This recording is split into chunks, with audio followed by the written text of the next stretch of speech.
Hey guys, what's going on? So I've just seen the Xbox One conference, I'm sure you guys saw it too, and that's on the 21st of May at 6 PM GMT. And they've just shown us pretty much everything about the new Xbox, a lot more than was shown in the Sony conference. So at the start of the conference, they went through the history of the Xbox, they talked about Xbox Live and how it's kind of moving into the HD era now. Then they talked a bit about the old Kinect, and the first main topic they talked about with the new Xbox was the cloud. So the new Xbox is basically completely synced up to the web, so it syncs all of your different Microsoft devices together. And a main kind of linking point with that is Smart Glass. So you can control the new Xbox with Smart Glass, which I think you could do on this generation, but not to as high of an extent. But this console kind of brings all your media devices together, so they call it the all-in-one system. And the three main talking points for that are that it's simple, it's instant, and it's complete. So because of that, they called the console the Xbox One.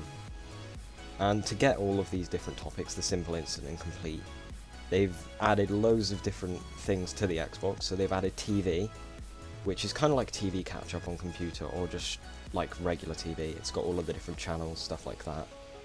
They've added a PVR, which is honestly my favourite thing about the new Xbox. You can record your games. You could potentially record TV, but you probably can't because of piracy. But yeah, you can record your games, you can upload them, you can put them on your computer, make videos, whatever you want to do.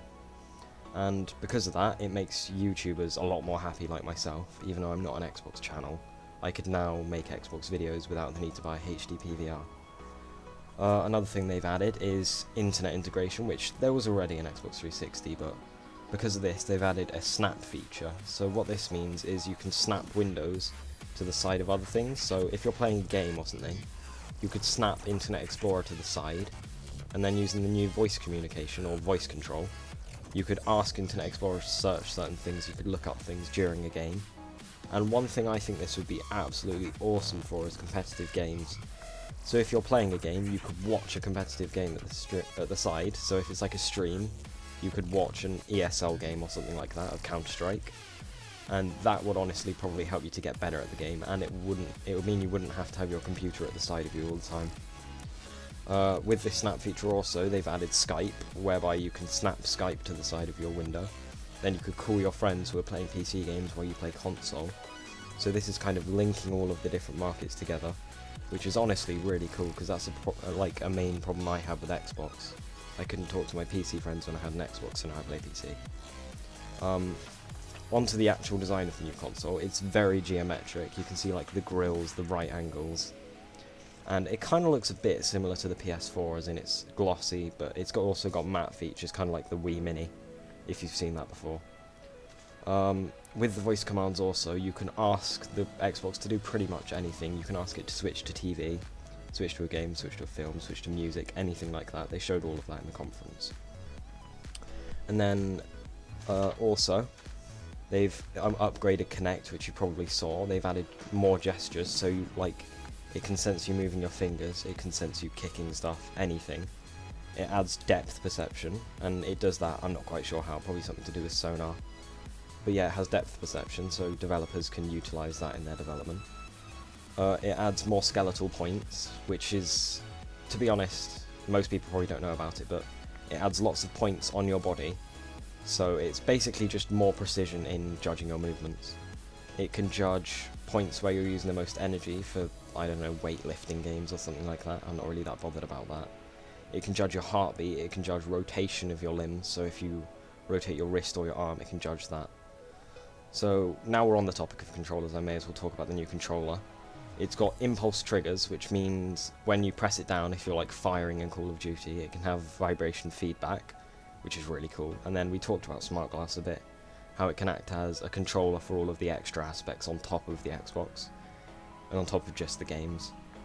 Another main networking feature they've added is it went from 15,000 servers, which it's on at the moment for the Xbox. It's gone to 300,000, which is very impressive. That's 20 times more servers.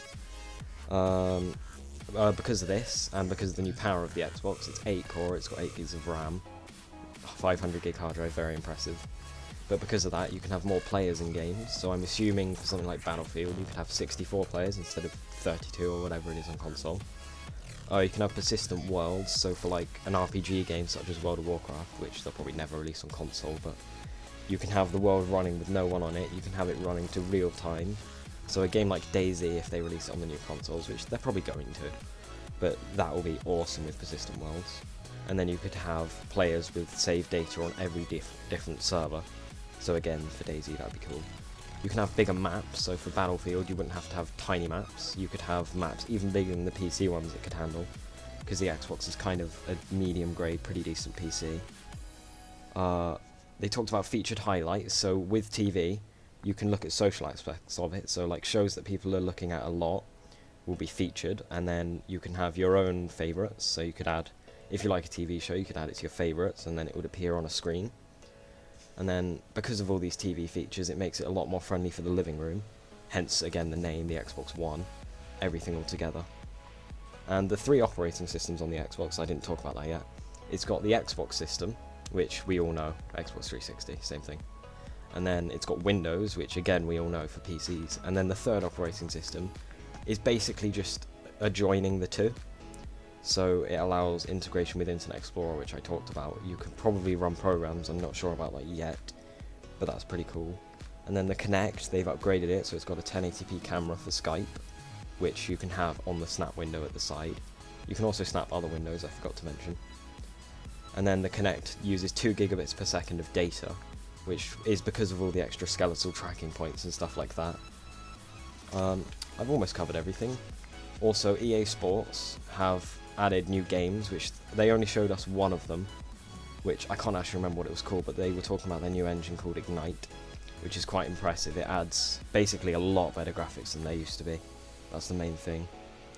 And I've gone over everything that I've got written down at the moment, so I'm probably going to make some more videos on the new Xbox. So if you like that, then let me know.